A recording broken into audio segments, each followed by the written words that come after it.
di Indonesia, sehingga mereka harus untuk membiayai sekolah anak, membiayai kebutuhan hidup sehari-hari di keluarga di Indonesia.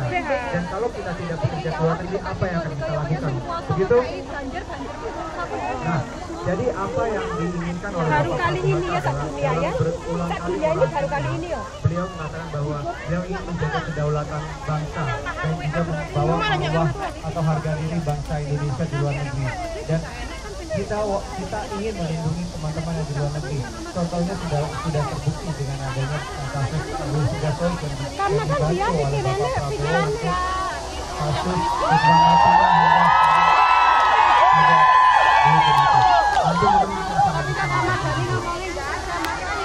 karena kan dia nggak sekolah Mas, dia nggak pernah mendengar berita Mas.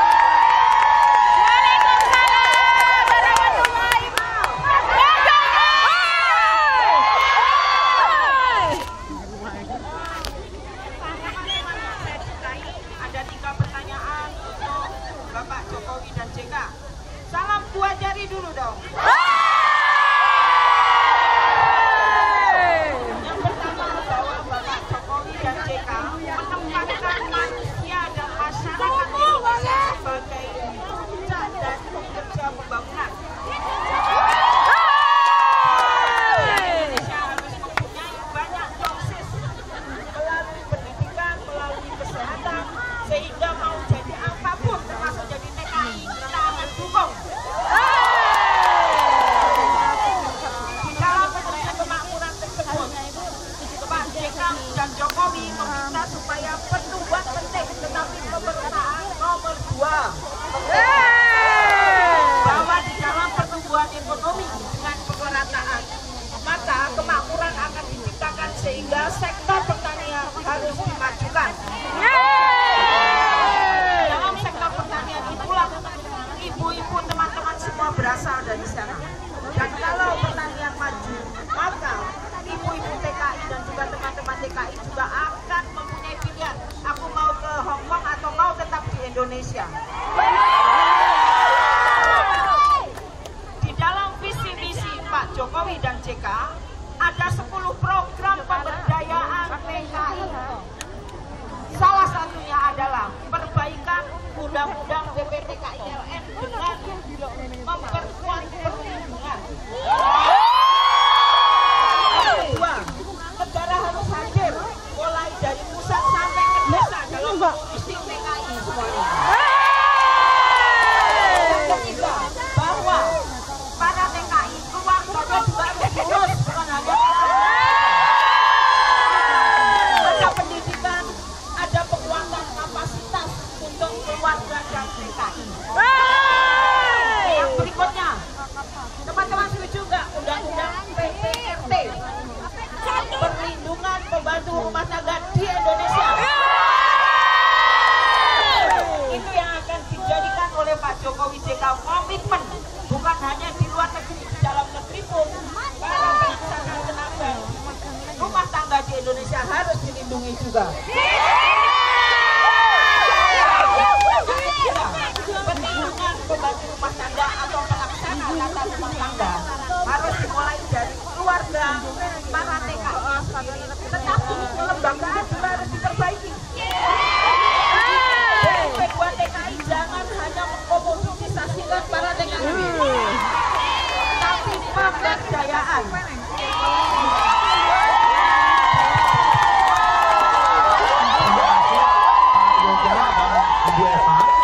Hidup PMI! Hidup PMI! Masih semangat?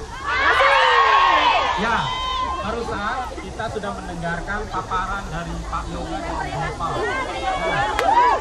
Saya mau bertanya kembali ya kepada Bu Epa dan Pak Yoga. Kalau tadi Pak Yoga yang duluan menjawab, nah sekarang kita minta Ibu Epa duluan. Kawan-kawan tahu bahwa kenapa sampai dengan 8 juta rakyat Indonesia pergi ke luar negeri? Karena di tanah air tidak ada lapangan pekerjaan yang bisa menjamin seluruh rakyat bisa bekerja. Betul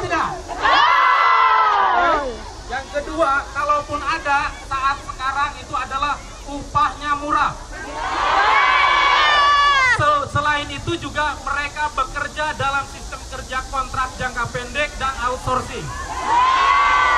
Itu buruh Indonesia sangat mudah di PHK. Yang kedua, kenapa teman-teman pergi? Karena di tanah air kita, perampasan tanah terhadap tanah kaum tani semakin intensif. Bahkan kaum tani kehilangan tanahnya, sehingga anaknya tidak bisa bekerja dan harus pergi ke luar negeri. Ya? Selain itu, perampasan tanah itu dilakukan oleh perkebunan skala besar, infrastruktur, dan kawasan-kawasan industri yang lainnya. Nah, yang mau saya tanyakan kepada Ibu Eva dan Pak Yoga, apa yang akan dilakukan? Apa yang akan dilakukan atau apa programnya dari kedua capres ini untuk pertama adalah melawan atau menghentikan proses perampasan tanah terhadap kaum tani dan mengembalikan tanah itu kepada kaum tani. Yang kedua, buruh Indonesia, ya, kenapa tadi saya katakan bagaimana pemerintahan nanti kalau berkuasa, apakah Pak Jokowi ataupun Pak Prabowo adalah melawan upah murah dan perampasan upah serta meningkatkan upah buruh yang sekarang menjadi upah murah. Masih berkaitan dengan upah, kita tahu buruh migran yang ada di Hong Kong upahnya lumayan lebih tinggi daripada buruh-buruh pabrik yang ada di Indonesia. Apalagi dengan upahnya jauh di bawah upah minimum. Apa yang akan dilakukan oleh kedua capres ini untuk memperbaiki kembali atau menaikkan kembali upah buruh migran di Hong Kong dan di negara-negara lain? Karena meskipun upah tetap saja tidak bisa memenuhi kebutuhan hidupnya secara baik. Nah, kira-kira dari saya, waktunya sama, dan saya persilakan kepada Ibu Eva untuk lebih dulu menjelaskan. Silakan Bu.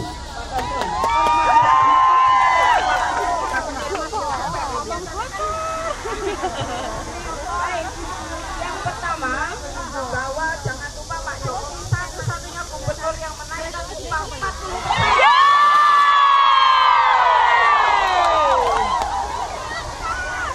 Yang kedua, bahwa di dalam program untuk pemberdayaan penegakan hukum, termasuk di dalamnya adalah penguatan legislasi, penguatan kapasitas bagi para penegak hukum untuk berkompeten dan berintegrasi agar supaya undang-undang pembaruan agraria bisa dilaksanakan. Ada 9 juta tanah nganggur milik negara yang sekarang disia-siakan oleh para BUMN, para pemegang HPH akan dibagi dan akan diberdayakan untuk rakyat. Untuk investasi agar supaya pemerataan jalan akan ada 10 pembangunan baru pelabuhan di seluruh Indonesia. Akan ada juga program investasi infrastruktur di seluruh pedesaan yang akan dihandle langsung oleh pemerintah pusat. Dan berikutnya untuk upah kita menghasilkan upah layak, bukan lagi upah minimal. Di dalam upah layak hanya bisa dilaksanakan kalau DPR hadir di dalam mengurus pemberangkatan, perekrutan, penempatan hingga pengeluaran.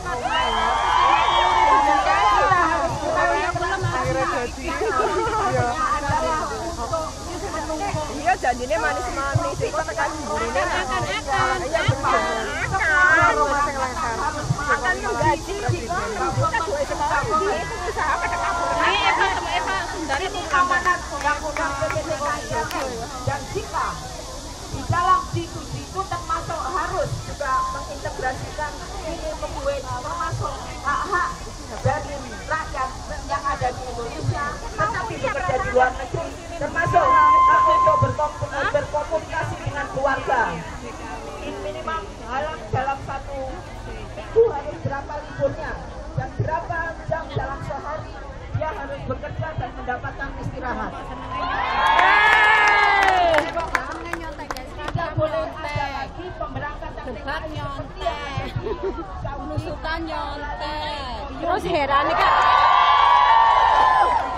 Terus heran nih kok gambar Garuda digawe merah kayak kebiyen.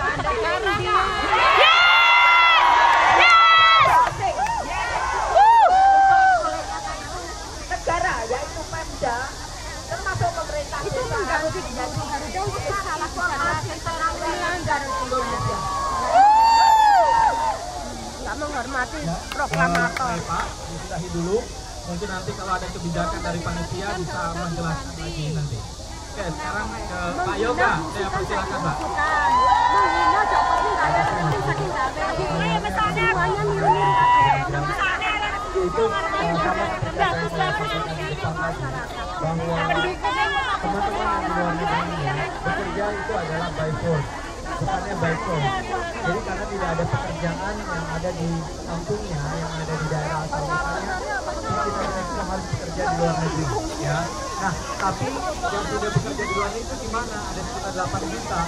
8 juta itu juga harus dilindungi. Pacar. Bukannya itu yang kita tidak perlu itu dan harus ditarik semuanya ke Indonesia, bukan begitu.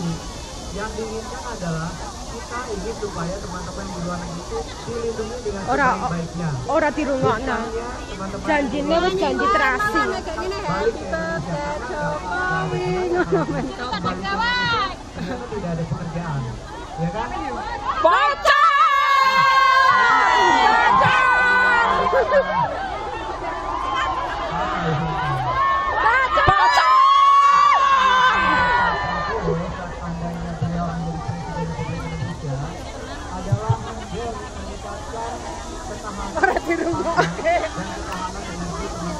Ayo menunjuk.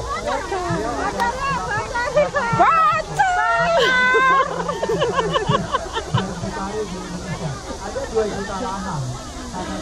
1.000 triliun bocor. Tanyakan aja sama Hatta Rajasa.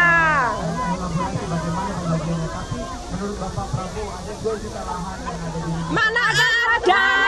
Airnya cari kemana? Airnya cari kemana? swasta.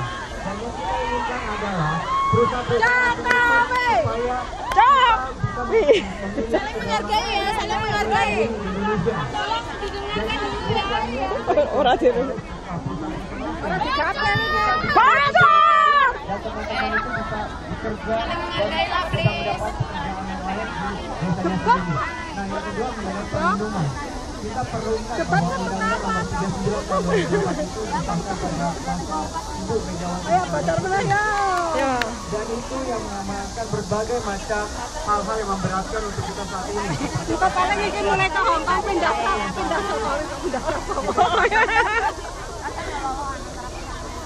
Ora dirungokno.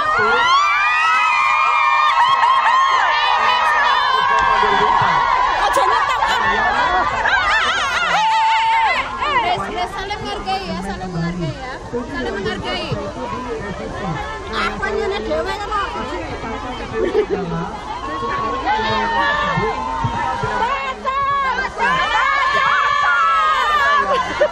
kok saja ya trending topik.